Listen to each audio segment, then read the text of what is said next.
Tonight, when the lights go out, your body may start acting like something is in the room with you. The room has not changed. The chair is still there. The walls are still there. Your phone is still on the bed. But after a few seconds, your brain loses the one thing it depends on most. Most people assume fear of the dark comes from horror movies, childhood imagination, or stories about monsters under the bed. That sounds reasonable, until you realize the body reacts to darkness, even when there is no monster at all. In 1997, Christian Grillin, M. Pawlowski, Kathleen Marikangas, and Michael Davis published a study in biological psychiatry called Darkness Facilitates the Acoustic Startle Reflex in Humans. They placed people in alternating periods of light and complete darkness, then exposed them to sudden sounds. The sound was the same. The room was the same. But in the dark, the human body startled harder. That is the first clue. Darkness does not need to show you danger. It only needs to hide it. You live in a world where night is mostly a problem of convenience. You touch a switch, and the ceiling becomes a small artificial sun. You walk through streets filled with headlights, windows, cameras, screens, and lamps. Even when it is midnight, the modern world keeps giving your brain information. But for most of human history, night was not just the absence of light. It was the edge of the known world. Inside the firelight, there were faces, hands, voices, food, heat, the group. Outside the firelight, the world became unreadable. And for an animal that survives by reading its surroundings, unreadable is dangerous. First, the dark hid small things. Insects, holes in the ground, sharp stones, cold air, branches that could cut your skin. Then it hit animals that could wound you before you understood what had happened. Snakes in the grass, scorpions under rocks, sounds moving where your eyes could not follow. Then came the larger threats. Hyenas could wait beyond the firelight. Big cats could move through shadow without asking to be seen. A leopard did not need a lamp to find a body. It only needed the body to make one mistake. And the worst predator was not always the one you saw. It was the one your brain could not locate. If a lion stands in front of you at noon, fear has a shape. It has teeth, distance, direction. You can run, climb, shout, freeze, or fight.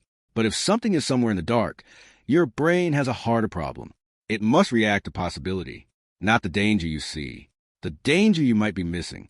So the real question is not simply why humans fear the dark.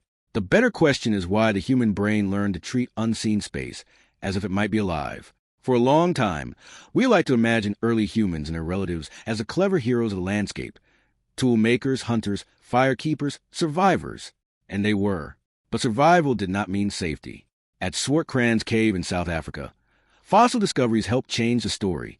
One famous specimen, known as SK-54, was found with puncture marks that have long been discussed as evidence of carnivore predation, especially leopard predation. Researchers still debate details about the fossil and its classification, but the larger point remains disturbing. Early hominins were not always standing proudly at the top of the food chain. Sometimes they were part of the menu. The cave was not always a shelter. Sometimes it was a leopard's dining room. That reversal matters because it makes your modern fear look less childish. You check your hallway at night and feel silly. They check the darkness and stayed alive. You hear a noise in another room and tell yourself it is just the house settling. They heard a sound beyond the fire and had to decide whether the bushes were empty or whether empty was exactly what the predator wanted them to believe. This is why darkness feels different from almost every other fear. It does not attack you directly. It takes away the details your brain needs to decide what is real. A shape becomes a body. A branch becomes fingers. A silence becomes listening. And somewhere inside that missing information, an old alarm starts running again. Because if darkness could turn a cave into a dining room, then one discovery changed everything. Fire did not destroy the night. It drew a circle inside it.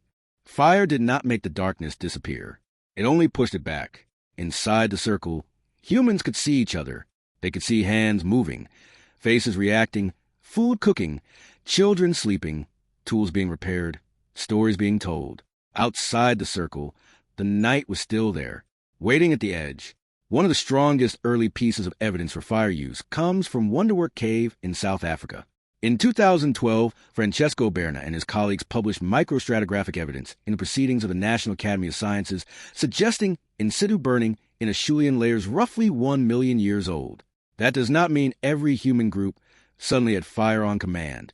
It means that, very early in our story, fire had begun to change what night could be. Before fire, darkness was mostly something to endure. After fire, Darkness became something humans could gather against. You turn on a lamp. They kept a flame alive, and that difference shaped more than survival. Around a fire, night became social.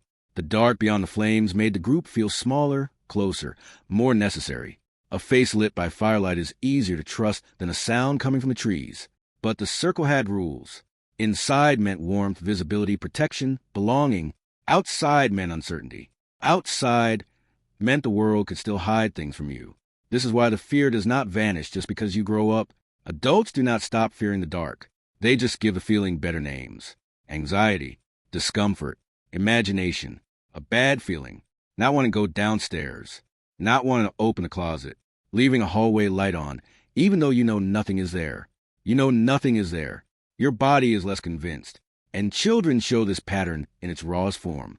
A child alone in a dark room is not just afraid of a bedroom. The body is reacting to an ancient equation. Separation plus darkness equals risk.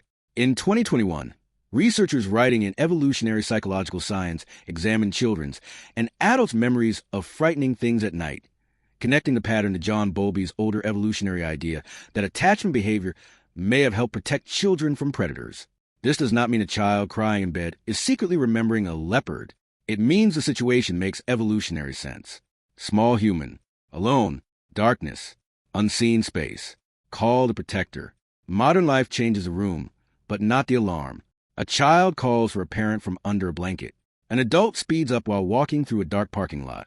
Someone looks at the basement stairs and decides the laundry can wait until morning. Different lives. Same nervous system. And the reason is simple. Your brain hates unfinished pictures. In daylight, the world gives you edges, corners, colors, distance, movement. At night, those details collapse. A coat on a chair becomes a person standing still. A tree branch touching the window becomes fingers. A floorboard settling becomes a footstep. An empty corner becomes occupied. Your brain is not trying to scare you. It is trying to finish the picture before the picture finishes you. That is why darkness is so powerful in stories. Horror does not need to show the monster immediately. It only needs to remove enough information for your brain to start building one. The scariest doorway is not the one with a creature standing inside it. It is the one where you cannot tell. And then, very recently, we tried to erase the problem. We filled houses with bulbs, streets with lamps, pockets with phones, rooms with screens.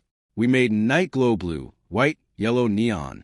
We turned darkness into something optional, but we did not defeat the night. We covered it with electricity. And the old system is still there under the light. That is why one blackout can bring it back. One dark hallway, one strange sound, one moment when your screen turns off and the room stops giving you answers. So the next time you turn off the lights and feel that small pressure in your chest, you are not being childish. You are carrying an alarm older than your house, older than your city, older than every monster story ever told. Somewhere inside you, a very old animal is still looking past the firelight, waiting for the darkness to move.